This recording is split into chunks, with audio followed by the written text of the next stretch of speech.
Bonjour mon cher groupe. J'ai passé littéralement la fin de semaine à préparer notre cours, le nez dans notre histoire. Puis j'en ai tiré quelques constats, entre autres combien c'est étonnant de complexité la période 1840 à 1896. Alors je t'ai préparé différentes choses, dont deux vidéos pour t'expliquer tout ça. Cette première-ci, c'est sur mon étonnement par rapport à ces contenus-là. Je vais plonger dans le didactique de Monsieur Morissette ici. On le voit là. Donc la période 1840 à 1896, la formation du régime fédéral canadien. On a comme deux angles dans cette réalité sociale-là. L'angle politique, super important, puis aussi l'angle socio-économique ou économico-social. C'est ce que je vais t'expliquer dans cette vidéo-là en insistant sur toutes mes surprises. On commence en 1840 avec l'acte d'union. L'acte d'union, si tu te souviens, ça fait suite, c'est la solution qu'applique Londres à la rébellion des Patriotes. On se trouve à avoir le Canada uni dans une même entité politique. Mais c'est pas complètement satisfaisant et les politiciens des deux Canada se battent pour obtenir le gouvernement responsable. C'est chose faite en 1848. Encore là, rien de parfait. Une décision va choquer beaucoup la partie anglophone de Montréal et ils vont incendier le Parlement. C'est ce qu'on voit dans cette peinture d'époque. La situation politique va continuer de se transformer. L'idée du Canada va naître pour répondre aux défis de l'époque. On va approfondir ça ensemble. C'est ce qui mène à 1867, l'acte de l'Amérique du Nord britannique, la formation du Canada au début à 4 provinces, comme on le connaîtra depuis lors, puis jusqu'à nos jours.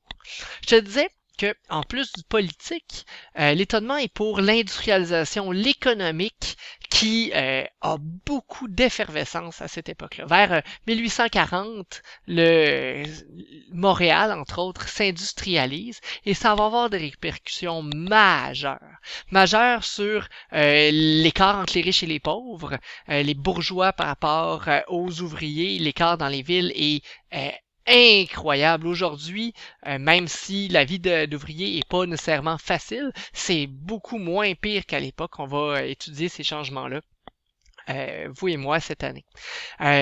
Et en région, l'industrialisation a aussi son impact. Les campagnes s'industrialisent et deviennent il est davantage facile de produire. Le problème, c'est beaucoup le manque de terre qui va entre autres inciter plusieurs à connaître ce qu'on appelle l'exode rural, s'en aller vers les villes.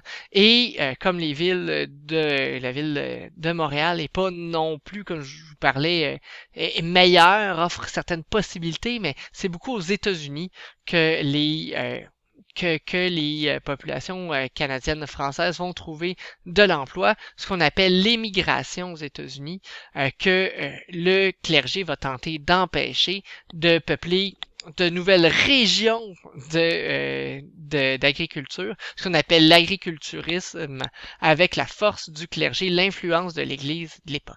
Pas mal compliqué tout ça. Moi, je trouve ça, oui, d'une complexité grande parce qu'on n'a pas nécessairement tous les points de repère pour comprendre tout ça.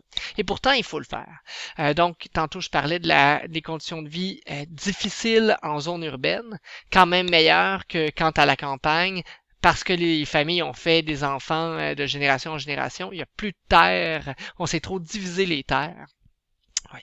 Et pour le Canada, cette notion-là va se rattacher au défi du Canada de l'époque. Une fois que le Canada est né, ici en 1867, il va chercher à s'expandre vers l'ouest et occuper les terres, développer entre autres de nouvelles provinces. Alors voilà mon étonnement par rapport à la période 1840 à 1896. Dans la prochaine vidéo, davantage d'explications des liens entre tout ça que j'ai tenté de vous faire. Ça va être encore plus clair à la prochaine vidéo.